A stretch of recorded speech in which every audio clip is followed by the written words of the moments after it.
계속 이어서 하면요.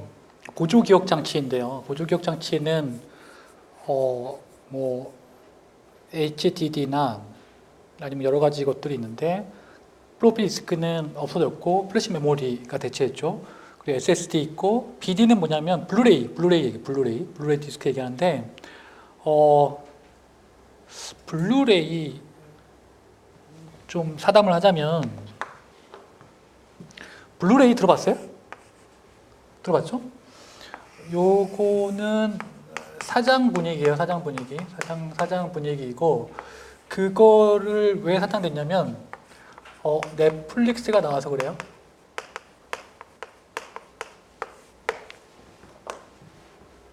그러니까 모든 걸 다 떠나서 그러니까 수업을 다 떠나서 넷플릭스나 유튜브가 지배하고 있는 세상에 사시는 거예요. 이런 것들이 다 의미가 없어지는 거예요. 블루레이 디스크 옛날에 이렇게 고화질 영화 이렇게 구워가지고 다 필요 없어요. 이제 스트리밍으로 그냥 내가 원할 때 내가 원하는 걸 볼 수 있으니까 그런 얘기죠. 시대가 바뀌었어요. 자, 입력장치는 이제 굳이 설명 안 해도 되죠? 입력장치는 이제 입력받는 거고 출력장치는 출력 내보내는 거고, 그죠? 자, 지금 소프트웨어 중에 우리가 여기서 알아야 되는 건 뭐냐면 요걸 알아야 돼요.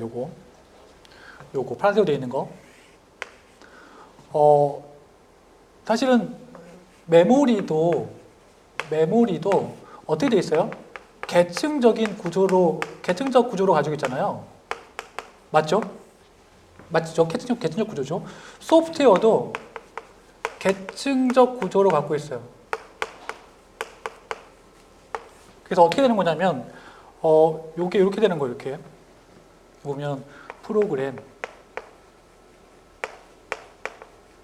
이렇게 보면 명령어 이렇게 보면 그 다음에 마이크로 오퍼레이션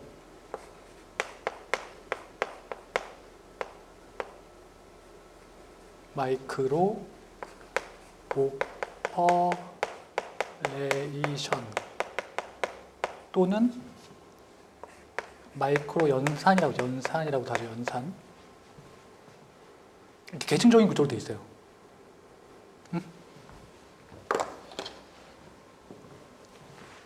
그러니까 소프트웨어를 쪼개면 프로그램이 되고 프로그램을 쪼개면 명령어가 되고 명령어를 쪼개면 마이크로 오퍼레이션이 된다는 거거든요. 근데 시험 문제가 어떻게 나오냐면 마이크로 오퍼레이션은요 1클럭이에요.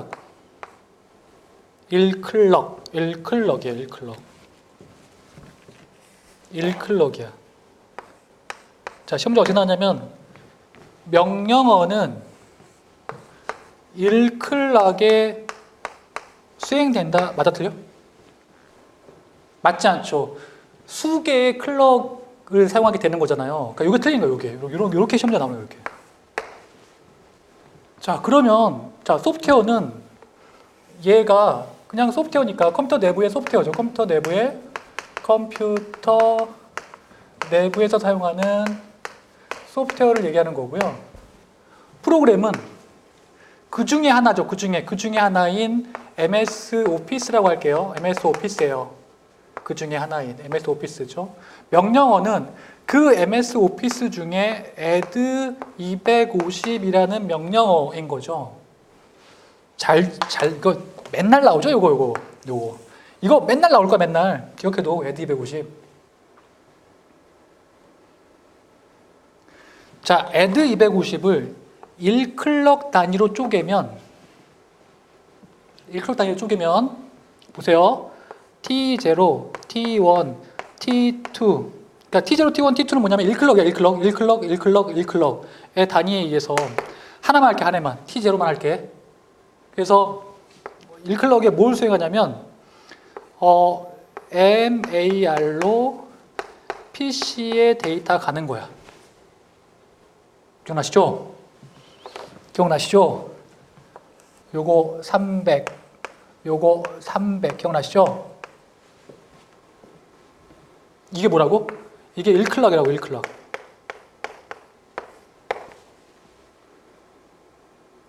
됐어요? 요거. 소프트웨어를 얘기하면 이렇게 설명이 돼줘야 되는 거예요. 지금 오늘 강의가 조금 이거는 이제 인터넷 보시는 분도 마찬가지고 생소하고 낯설 수 있어. 근데 내 강의는 시간이 지나야 진가를 발휘해. 농담하는 거 아니야. 농담하는 거 지금 장난치는 거 아니야. 장난치는 거 농담하는 거 아니야. 무슨 얘기 아시겠죠? 좀 생소할 수 있어. 좀 받아들여. 처음엔 받아들여. 됐어? 이거 됐어요? 됐죠? 1클럭이야 1클럭. 자, 그리고 이거 기억나시죠? 시스템과 응용을 어떻게 구분하냐면 얼마나 하드웨어랑 밀접하게 연관되어 있는지를 체크하잖아요. 기억나시죠? 밀접하게 연관되어 있는지를 봤고, 그래서 지금 보면 소프트웨어 중요성이 너무나 높아져가지고 소프트웨어 공학이 나온 거죠. 소프트웨어 공학이 나오게 됐다. 맞죠? 소프트웨어 공학이 나오게 됐다라는 거고. 자, 그래서 시스템 소프트웨어에는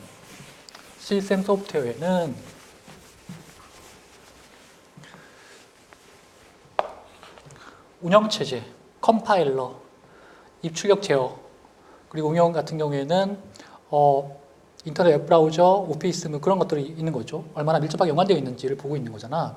근데 그러니까 시스템이랑 응용으로 구분할 수도 있고요. 또 다르게 구분할 수 있는 건 뭐냐면, 그러니까 제너럴 퍼포스하고 스페셜 퍼포스로 구분할 수 있어요. 소프트웨어를. 그러니까 해당하는 소프트웨어가 일반적인 목적인지 아니면 특수 목적인지. 자, 볼게요. 운영체제는 일반 목적이야, 특수 목적이야? 운영체제는 일반 목적이야, 특수 목적이야? 일반 목적이죠. MS 오피스는 특수 목적이야, 일반 목적이야? 특수 목적이죠. 그렇게 구분할 수 있어요. 제너럴 퍼포스하고 스페셜 퍼포스가 있다.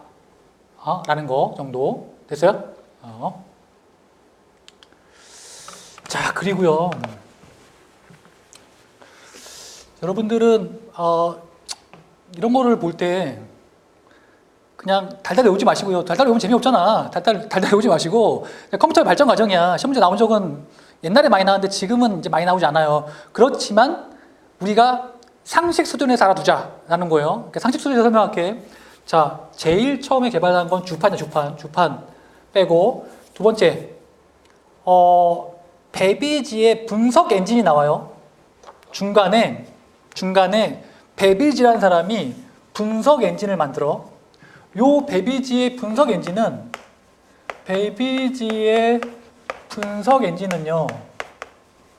분석 엔진은 컴퓨터 역사에서 갖는 의미는 뭐냐면 최초의 컴퓨터 외부 구조를 만들어냈어. 이거 내가 강의했는데 어떤 친구가 찾아봤더라고. 찾아볼 필요 없어. 내가 지어낸 거야. 안 나와. 안 나와. 지어낸 거야. 외부 베비지 분석 엔진 당연히 있어. 베비지 분석 엔진이 있는데 베비지 분석 엔진을 제 나름대로 해석했을 때 이 사람은 최초의 컴퓨터 외부 구조를 만들어낸 사람이라는 거예요. 그게 무슨 뜻이냐면 봐봐. 이 사람이 분석 엔진을 통해서 뭘 만들어냈냐면, 자, 연산장치 개념을 만들어냈어. 연산장치. 그리고 기억장치. 그리고 입출력 장치 개념을 만들어냈단 말이죠.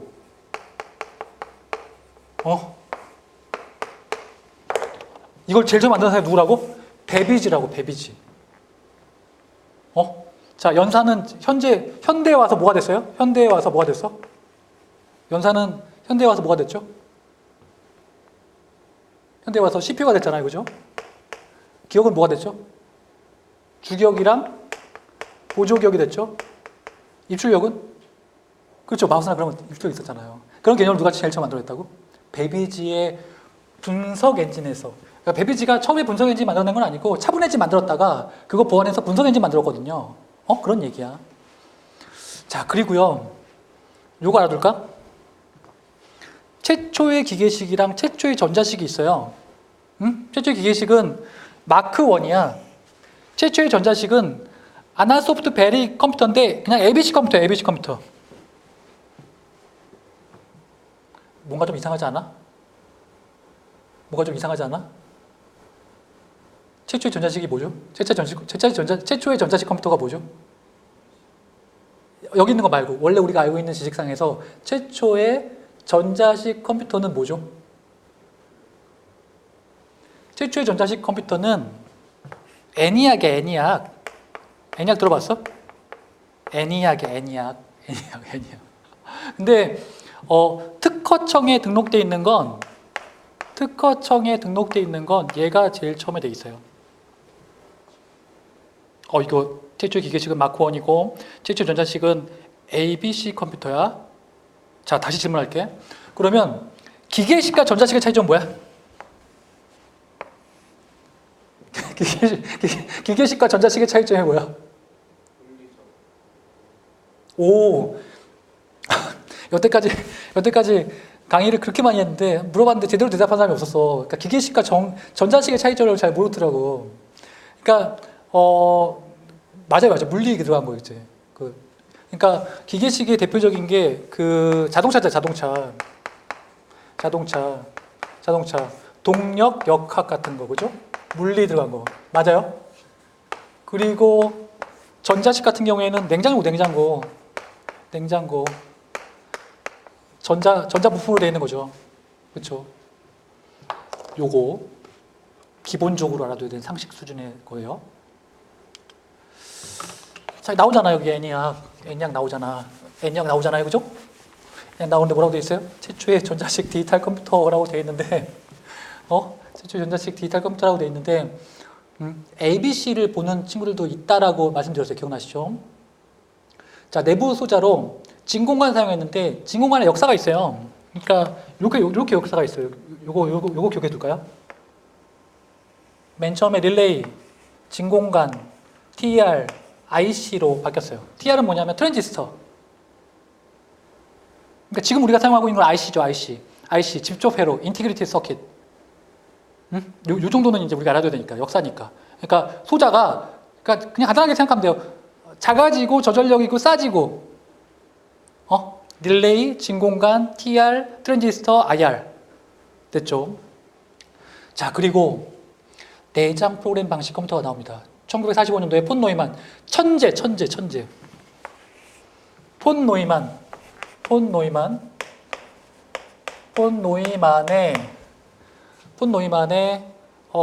내장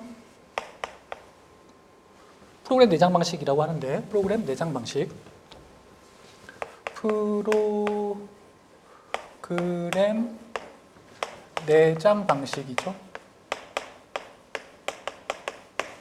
인 거죠. 이거는 뭐냐면 최초의 컴퓨터 내부 구조. 외부가 아니라 내부 동작 원리를 개발한 사람이 누구라고? 폰 노이만이라고. 이번 시험 문제 나왔잖아. 프로그램 내장 방식이 고안된 최초의 폰 노이만 컴퓨터가 애니악이다. 틀린 지문이죠. 뭐예요? 에드박이야, 에드박. 별표, 에드박이야. 뭐라고? 프로그램 내장 방식이 처음에 한다. 그러면 우리가 프로그램 내장 방식을 알아야 되는데, 프로그램 내장 방식이 뭐냐라는 거죠. 옛날에는, 봐봐. 요거 애니악이야. 요거 애니악인데, 요 전체가 컴퓨터야. 하나의 컴퓨터.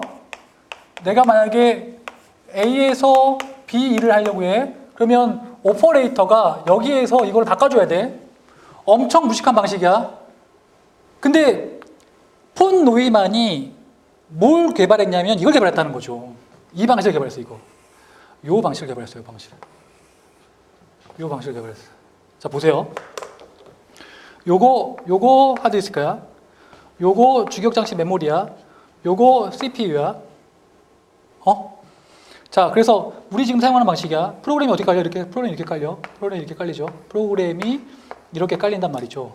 맞아요? 그래서 실행하기 위해서 요게 이렇게 넘어와. 그리고 이렇게 실행돼. 그리고 이렇게 저장되고 이렇게 저장돼. 여기까지는 폰 노이만이 아니야. 이거는 위에서도 그냥 할 수 있는 거니까. 근데 폰 노이만은 뭐냐면 이게 여러 개 이렇게 돌아오는 거죠, 이렇게. 여러 개 내가 원하는 대로 바꿔줄 수 있는 거죠. 이렇게. 요게 폰 노이만, 요게 폰 노이만이죠. 무슨 말인지 이해되시죠? 그러니까 저렇게 오퍼레이터가 뭔가를 바꾸는 게 아니라, 기계적으로 바꾸는 게 아니라 내가 프로그램을 바꿈으로써, 저기 하드디스크에 있는 프로그램을 바꿈으로써 내가 원하는 것들을 실행할 수 있게 만든 거. 그게 폰 노이만. 지금 우리가 사용하고 있는 구조잖아요. 맞나요? 우리가 사용하는 구조죠. 자, 여기서 하나 말씀드리면, 봐봐. CPU가 한 개이면 CPU가 한 개이면 동시에 여러 개가 올 수 있다 없다? 그러니까 메모리로부터 명령어 같은 것들이 동시에 올 수 있다 없다? 없어요. 절대 죽었다 깨어나도 안 돼. 그래서 하나 그린 거야, 하나. 근데 교수님 왜 동시에 여러 개 처리되는 것처럼 보이죠? 그거는 CPU 속도가 워낙 빨라서 시간 분할해서 처리하는데 여러 개가 동시에 처리되는 것처럼 보이는 거죠. 그렇지만 원타임, 한 번에 하나밖에 처리를 못해요. CPU가 하나라면. 됐어요? 이거 헷갈리면 안 돼. 선 하나 그렸어요. 그래서 뭐라고? 그걸 저장한 컴퓨터가 뭐라고? 에드박이에요. 에드박. 요거는 뭐 제가 말씀드린 거 지금 다 글로 설명한 거예요. 글로 설명해서 자연스럽게 표기를 하고 있는 거죠. 그러니까 옛날에는 일을 시키려면 전기회로 모두 바꿔줘야 됐는데 지금은 메모리 저장해 놓고 내가 원할 때마다 불러가지고 바꿔주고 하면 되는 거니까. 그렇죠? 요거 기억나시죠? 프로그램 저기 그림 그린 거. 그죠? 기억나시죠?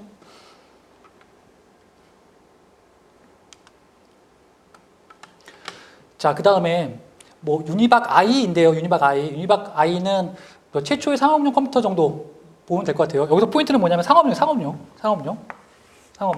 그러니까 이제 연구소나 특수 목적으로 사용된 게 아니라 누구라도 사용할 수 있는 계기를 마련한 거죠. 계기를 마련한 거고요. 그 다음에 IBM 701이 본격적인 게 포인트예요. 본격적인 상업용 컴퓨터를 만든 거죠. IBM 701. 이거는 다 볼 필요 없어요. 그냥 유니박 I는 최초의 상업, 그 다음에 IBM 701은 본격. 그것만 보시면 돼요. 자, 요거 그림 보시면 요게 시험 문제 어떻게 나오냐면 이렇게 나와요. 지금 시험 문제 자주 나오는 건 뭐냐면 이거 기억나시죠? 이거는 우리가 아까 했던 거, 진공관, 트랜지스터, 직접 회로 IC죠, IC. 그 다음에 고밀도로 가는 거죠. 그래서 릴레이로부터 시작해가지고 이렇게 가는 거죠. 자, 1세대 언어가 뭐예요? 기계어하고 어셈블리어야. 기계어하고 어셈블리어. 이거 무조건 기억해야 돼. 기계어 어셈블리어. 자, 2세대 뭐예요? 포트란 코볼. 3세대 뭐가 나와? 시어너 같은 애들이 나오죠.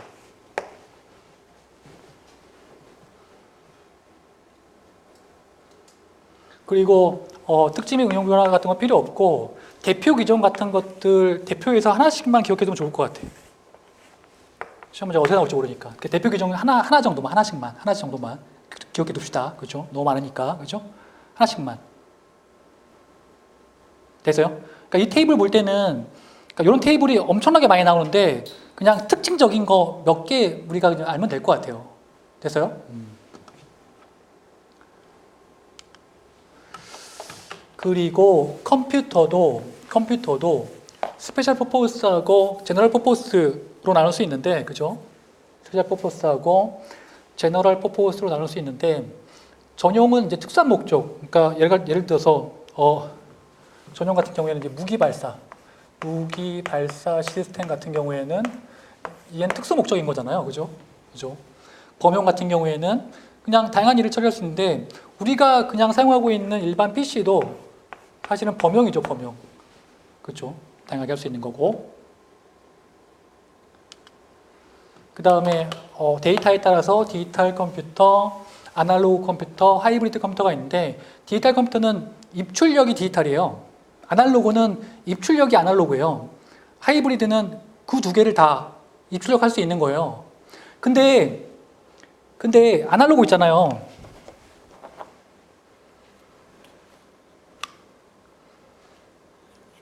어떤 게 아날로그냐면 전기나 전류 같은 것들을 입력으로 받을 때 이건 아날로그예요. 됐죠? 아날로그 아시겠죠? 자, 그리고 처리 능력에 따른 분류인데요. 마이크로컴퓨터는 PC 얘기하는 거, 일반 PC 얘기하는 거고, 중형 컴퓨터는 중소기업이나 학교에 사용하는 거, 조금 중형이에요, 중형. 그리고 대형은 공공단체나 대기업, 그러니까 슈퍼컴퓨터 전에 마이크로, 중형, 대형, 그다음에 슈퍼 이렇게 가는 거예요, 이렇게. 그렇죠, 이렇게 우리가 이제 분류할 수 있다라는 거고. 슈퍼컴퓨터를 제가 학생들한테 물어보면 100이면 100 몰라. 그러니까 뭘 물어보냐면 일단 두 가지를 모르는데 슈퍼컴퓨터를 물어보면 빠른 컴퓨터요. 그건 답이 될 수 없어. 빠른 건 다 슈퍼컴퓨터요? 아니야. 빠른 다 슈퍼컴퓨터가 아니고요. 매년 6월 달, 11월 달에 성능을 기준으로 전 세계 탑 500 컴퓨터를 슈퍼컴퓨터라고 하는데요. 자, 여기서 질문할게요. CPU가 몇 개 들어가 있을까? CPU가 몇 개 들어가 있을까? 슈퍼컴퓨터니까 당연히 CPU가 많겠지. 몇 개 있을까? 자, 지금 제 보기를 들어줄게, 보기. 보기를 들어줄게. 1000개, 10,000개, 10만 개, 100만 개. 몇 개 들어있을까? 100만 개? 맞아요. 100만 개 들어있어. 그러니까 100만 개 정도가 아니라 수백만 개 들어있어, 수백만 개.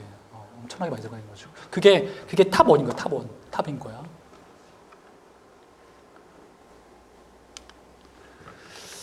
자, 그리고요. 지금 대규모 본형 컴퓨터는 아까 슈퍼컴퓨터처럼 하나의 시스템 내에 수천 개 이상의 CPU들이 들어가 있는 걸 얘기하는 거예요. 대규모 본형 컴퓨터는.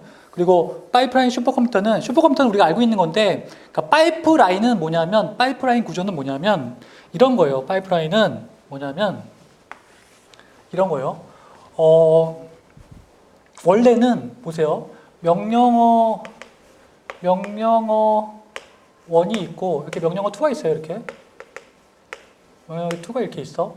그러면 얘는 할 수 있는 게 뭐냐면 명령어 인출 기억나시죠? 명령어 인출하고 명령어 실행하잖아. 맞나요? 인출 실행하죠. 이렇게. 그러면 원래 컴퓨터는 이렇게 실행했어. 원래 컴퓨터는 파이프라인이 없는 거. 그러니까 명령어 1, 그 다음에 명령어 2 이렇게 직렬 수행했다고요. 근데 파이프라인 컴퓨터는 뭐냐면 파이프라인 컴퓨터는 이렇게 실행하는 거예요. 이렇게 실행하는 거예요. 인출 실행. 그러니까 헷갈리면 안 돼요. 요거랑 요거를. 이게 절대 이거를 의미하는 게 아니야. 이렇게 동시에 수행되는 게 아니야. 이렇게 수행될 수도 없어. 물론 슈퍼스칼라는 이렇게 실행되긴 하는데 그 얘기는 배제하고 일반 컴퓨터에서는 이렇게 실행될 수가 없어. 절대 죽었다 깨나도. 그래서 왜 이렇게 동시에 여기서 실행할 수 있을까? 지금 동시에 얘기하는 거야. 동시에 실행하는 걸 얘기해. 이렇게 병렬적으로. 어떻게 동시에 실행할 수 있을까? 왜 동시에 실행할 수 있을까? 이렇게. 왜 동시에 실행할 수 있을까? 왜 동시에 실행할 수 없고 왜 동시에 실행할 수 있을까? 일단 우리가 알아야 되는 게 뭐냐면 하드웨어에서 충돌이 발생하면 안 돼.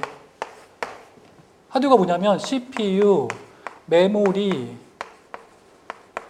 I/O 등등에서 충돌이 발생하면 안 돼. 자, 얘 같은 경우에는 항상 충돌이 발생하죠. 내가 지금 인출하려고 했는데 또 인출하려고 그래? 충돌 발생하죠. 지금 메모리에서 충돌 발생하잖아. 근데 실행과 인출은 서로 사용하고 있는 하드웨어가 틀려. 충돌이 발생하지 않는다고요. 그러니까 병렬 수행이 가능하게 된 거죠. 그게 뭐라고? 파이프라인이야, 파이프라인. 됐어요? 파이프라인, 파이프라인인 거죠. 자, 그리고 이제 계속 디지털 공학인데,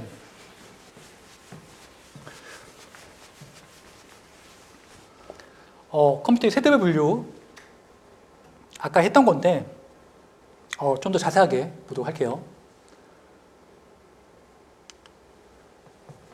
요건 아까 그림 본 거죠? 기억나시죠? 그린 건데, 좀 더 자세히 표현했다고 나왔나? 보시면 입력장치, 출력장치부터 시작해가지고 파일 구성, 기억 용량, 뭐 사용 요너 같은 것들이 있는데, 아까 말씀드린 것처럼 그냥 아까 제가 말씀드린 거 기억나시죠? 그 정도 수준에서 기억하면 될 것 같아요. 좀 자세히 보긴 하고 있는데 그 수준에서 보시면 될 것 같고요. 그래서 뭐 1세대 보시면 1세대 아까 세대별로 구분했을 때 1세대 보시면 뭐 진공관, 자기 드럼, 청공카드, 기계어 같은 것들. 진공관 아까 기억나시죠? 진공관 우리가 아까 했을 거고, 자기 드럼은 그러니까 자석의 원리 이용한 거. 옛날 거는 다 자석의 원리 이용해가지고 만든 거거든요. 그러니까 드럼에다가 이렇게 자석의 원리 이용해가지고 이렇게 만든 거예요. 그래서 청공카드는 좀 이렇게 멍청한 구조를 갖고 있어요. 청공카드는 지금도 사용되고 있어요. 청공카드 사용하는데 이렇게 그 마크의 유무에 따라서 마킹의 유무에 따라서 내가 뭔가를 읽거나 쓸 수 있는 건데, 문제는 뭐냐면 청공카드가 어떤 데이터를 기록하려면 수천 장이 필요해. 청공카드 수천 장이 필요해. 근데 한 장 없어지면 도루묵이야. 그러니까 멍청한 구조를 갖고 있죠. 기계어 아시죠?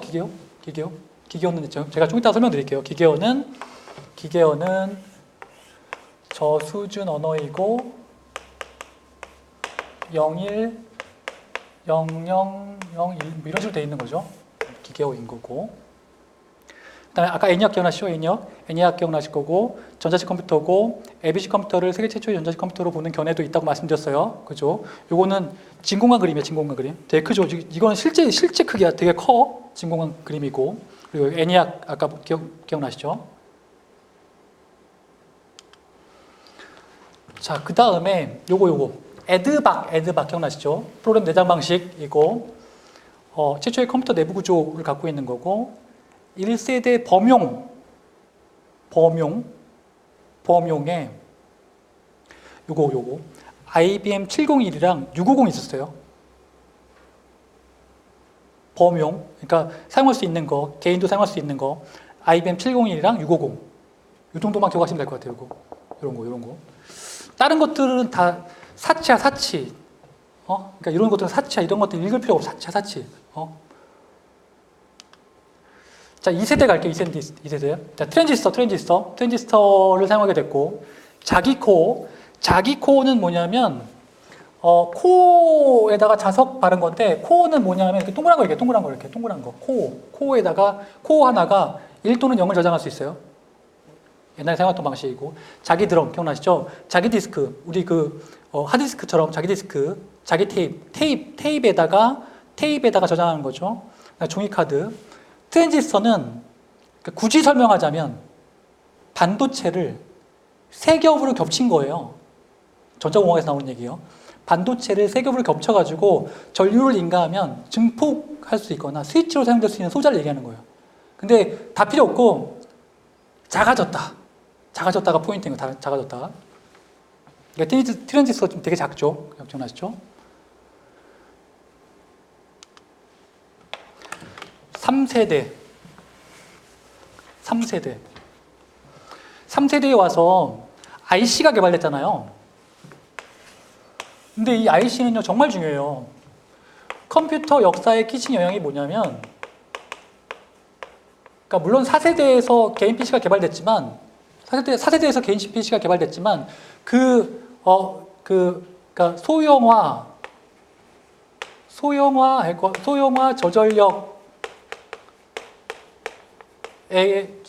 저전력의 기반을 마련해가지고 PC가 나오게 된 계기를 마련했단 말이죠.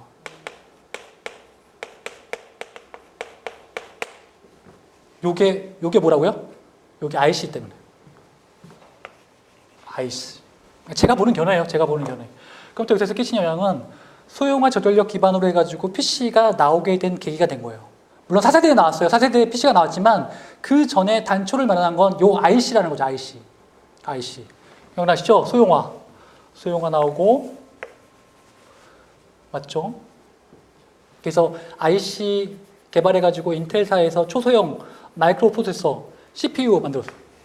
저전력 만들었어요. 요게 최초의 그 작은 소형으로 된 인텔 4004. 요게 CPU 요게 옛날에 사용했던 거.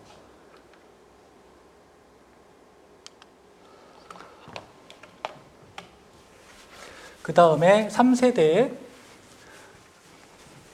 기억해 둘까요? IBM S360이랑 PDP-11 이름만 기억하세요. 이름만. IBM S360 언제라고? 3세대 PDP-11 그래서 IBM S360은 뭐냐면 C분할 그리고 PDP-11은 대형 컴퓨터보다 좀 작게 만들어가지고 사용할 수 있게끔. 근데 왜 작은 게 좋으냐면 이거 자신의 집에 놓을 수 있어 없어? 집에 못 넣어. 집에 놓을 수도 없어. 저녁도 엄청나게 먹는단 말이죠. 안 된다는 거죠. 그러니까 좀 작게 만들었다는 의미를 갖고 있는 거고 C분할은 뭐냐면 우리가 나중에 배우겠지만 그러니까 여기 보면 프로세스들이 이렇게 존재하잖아요. 프로세스들이 이렇게 존재하면 CPU가 얘한테 시간을 분할해서 할당하는 걸 얘기해. 그게 무슨 얘기냐면 얘한테 1초, 얘한테 1초, 얘한테 1초, 얘한테 1초, 얘한테 1초, 1초, 1초, 1초. 이거 시분할이라고 해요. 시분할인 거죠, 시분할. 저게 나노세컨드가 되게 되면 동시에 처리되는 것처럼 보이는 느낌인 거잖아요, 그죠?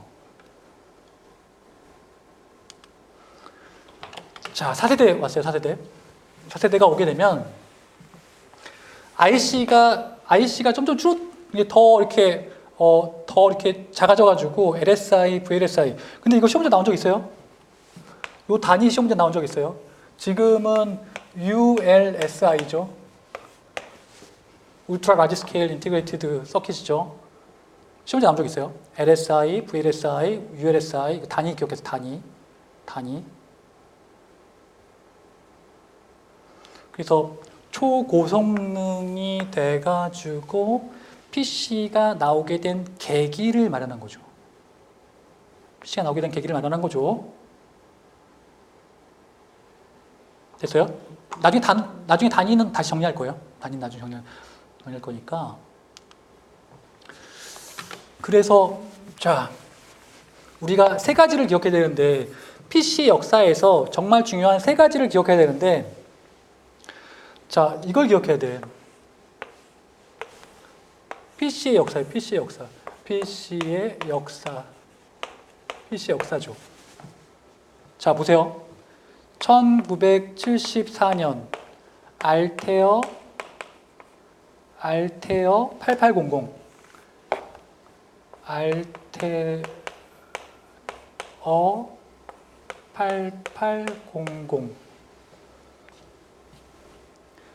1977년 애플 컴퓨터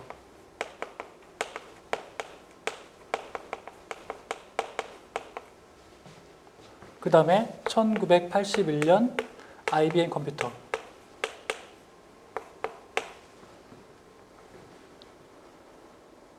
자, 이 중에서 PC라는 말은요 그러니까 1974년에 PC라는 말이 생긴 게 아니에요. 퍼스널 컴퓨터는 IBM 애들이 제일 먼저 만들어낸 거예요. 이게 최초예요. PC라는 단어의 최초인 거예요. 최초.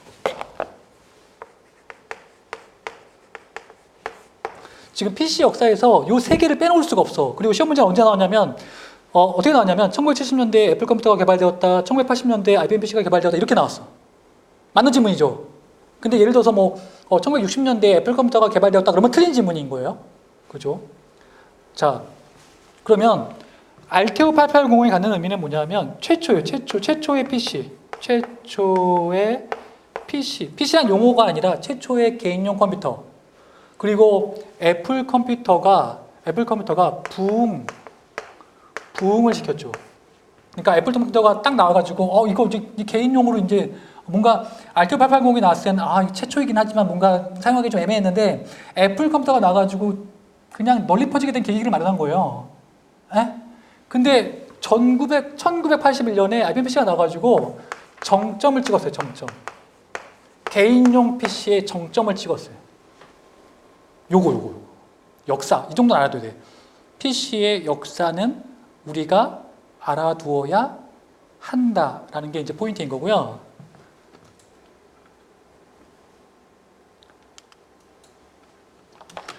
그래서 요거 기억나시죠? IBM PC하고 그러니까 IBM PC가 잘한 건 뭐냐면 그 서드 파티 그러니까 그 자신의 모든 사항을 컴퓨터 설계 모든 사항을 공개해 가지고 서드 파티 애들이 계속 그 주변 장치나 그런 것들을 쏟아낸 거예요.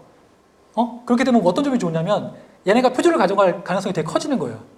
그게 좋은 거예요. 개방화 정책. 그래가지고 널리 굉장히 많은 정점을 찍게 된 거죠. 이게. 그리고 우리가 뜬금없이 이제 데스크탑 컴퓨팅, 이제 모바일 컴퓨팅 나오는데요. 그러니까 잠깐 설명드릴게요. 데스크탑 컴퓨팅이라고 나왔잖아. 그리고 이제 우리가 지금 사용하고 있는 건 모바일 컴퓨팅인데, 요거 잠깐 설명드릴게. 자, 보시면, 데스크탑이 있고요.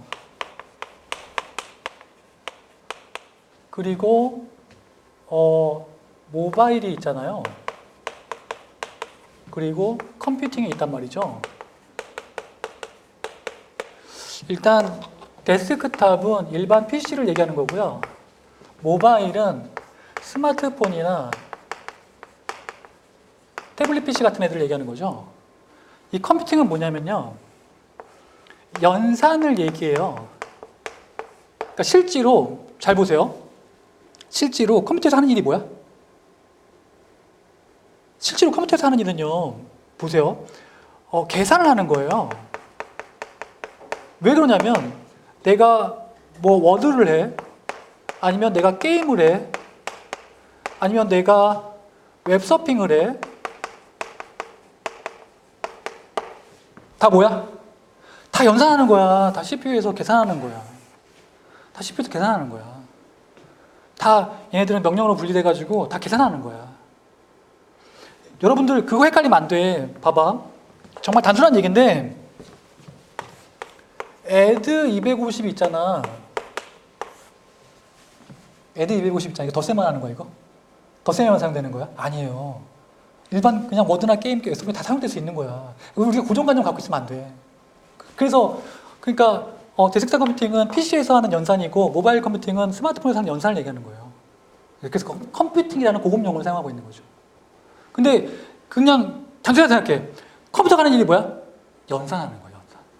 논리 연산, 산술 연산하는 거야. 연산하는 거야. 그걸 벗어나지 않아. 이거 기억나시죠? 제가 다시 정리했어요. 시초, 부흥, 정점을 찍은 걸 얘기하고 있어요. 그죠? 이거. 자, 5세대는요. 5세대는 그러니까 5세대 컴퓨터를 정말 어떤 컴퓨터인지 보고 싶으면 혹시 영화 허 봤어요? 허? 영화 허. 스칼렛 요한슨 목소리 나온 거 봤어요? 집에 가서 오늘 공부하다 지침 거기 그 운영체제 나오잖아. 그 운영체제가 인공지능 갖고 있는 운영체제잖아요. 그런 거예요. 5세대. 근데 5세대가 좋은 게 뭐냐면 이런 거 같아. 난 좋은 게 뭐냐면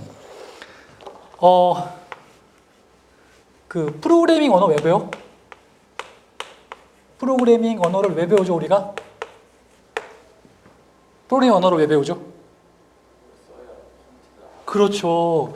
사람이 컴퓨터에게 일을 시키기 위한 거잖아요. 컴퓨터가 자연어를 인식하지 못하니까. 근데 5세대에서 자연어를 인식하게 되면 프로그래밍 언어가 필요 없어요. 이론상. 물론 그 인공지능을 개발하기 위한 프로그래밍 언어는 필요한데 이론상 필요 없게 되는 거죠. 무슨 얘기인지 되시죠? 그냥 인공지능이 내가 말한 거를 그냥 자동으로 이해해가지고 자기가 알아서 그냥 한다는데 안 그래요? 무슨 말인지 이해되시죠? 이거 잘 알아야 돼요. 프로그래밍 언어가 필요한 이유. 이건 4세대까지고 진정한 5세대가 되면 필요 없을 수도 있다라는 게 저의 개인적인 생각이에요. 무슨 말인지 아시겠죠?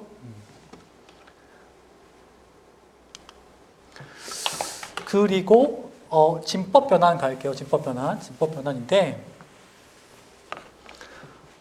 디지털 공학에서 진법 변환 갈게요. 요거 보시면 비트 아시죠? 01 비트 01 그리고 그러니까 우리가 양자 컴퓨터를 좀 설명드리면 비트는 0과 1을 표기하는 우리의 일반 컴퓨터를 얘기하는 거잖아요. 맞나요? 양자 컴퓨터는 가질 수 있는 상태가 4가지예요. 4가지. 예를 들면 00, 01, 10, 11은 틀려요. 그러니까 이런 특성 때문에 속도가 되게 빠른 거죠. 그리고 비트가 8개 모이면 바이트, 그리고 이제 워드가 문제인데요. 워드가 32비트가 가장 많이 쓰인다는 얘기는 거짓말이고요. 거짓말이에요. 그러니까 주의해야 될 건 컴퓨터의 성능이 바뀜에 따라 워드의 단위도 바뀌어요. 무슨 말인지 이해되세요? 보세요. 32비트는요. 64비트, 지금 컴퓨터가 몇 비트 컴퓨터예요? 그렇죠. 얘는 워드가 32고요. 얘는 워드가 64비트예요. 완전 다른 얘기예요. 그러니까 저 얘기는 틀린 얘기라고요. 32비트가 많이 사용되는 게 아니라 지금은 64비트가 더 많이 사용돼요. 근데 여기서 우리가 놓치지 말아야 될 게 있는데 어떤 문제가 발생하냐면 호환성 문제가 발생해요. 기존에는 32비트를 잘 사용하고 있다가 갑자기 64비트로 바뀐 거죠. 대표적인 예가 C 언어에서 인티저예요.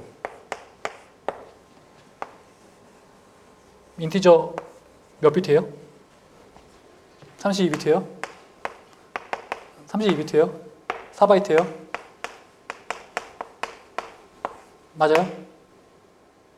맞죠? 4바이트죠. 인티저 4바이트죠. 우리가 알고 있는 지식이잖아, 이게 기존까지. 근데 64비트 컴퓨터에서는요, 인티저가 64비트거든요. 원래는